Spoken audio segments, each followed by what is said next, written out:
Nigerians, this is One Nation, One Voice.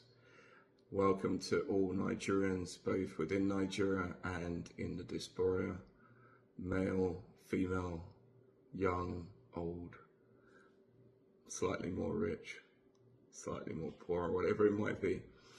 Look, as a black man, right, I'm sure you could all say that I'm a black man and that I'm a Nigerian, but as a black man that's lived in the West, it surprises me and disappoints me at the same time how people can be ignorant of black people and our achievements and accomplishments.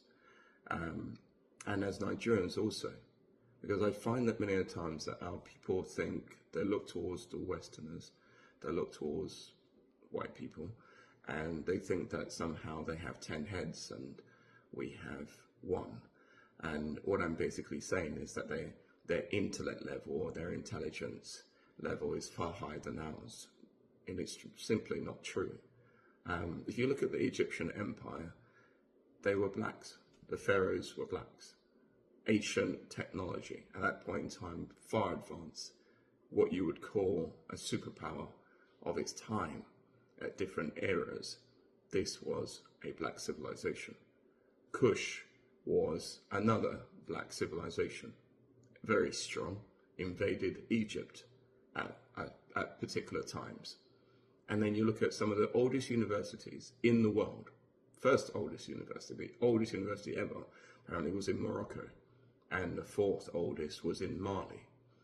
And I remember going to a Black Heritage Museum in Washington and seeing some of the amazing advancements and inventions that Black Americans had invented, even through all the things that they were subjected to and in the days of segregation. So that makes me kind of proud, in a sense, of black people. And then Nigerians, as I said before, thriving both in Nigeria. We have young inventors in Nigeria, and we have inventors throughout the world who are Nigerian. Mecca Emeagwali, he was behind the fastest processing computer, which was used to advance the internet, or on which the internet was established. So these are things that, as black people and as Nigerians, we should be like, hey, we can do things the same way that white people can do it, or even better. In fact, let me go further. The blacks, the Moors, who were blacks, from North Africa, invaded Europe, and they brought public baths and also an advanced sewer system to places like Spain. So they invaded all the way from Sicily and reached as far as Germany. And that's why I keep on saying, when those African and Nigerian parents say, go and read your books, that's exactly what I'm saying to all Nigerians. Please go and read your books. The history is there. There's no longer a time where we can say, hey, this is what my parents said, this is what my grandparents said, and that's the only thing you're going to believe in. Or this is what my esteemed leader said, or this is the person I follow, and I'm not going to read books anymore, and I'm not going to look at information that is widely available on the internet. It's time now for us to open our eyes. Because ultimately, I can give you information, but you have to listen to it, and you also have to spread it. So as you already know, One Nation, One Voice, we're interested in the empowerment and the enlightenment of our people, which is equally important. And by the way, Traore, this might be controversial in the West, but he's doing a pretty decent job in Burkina Faso.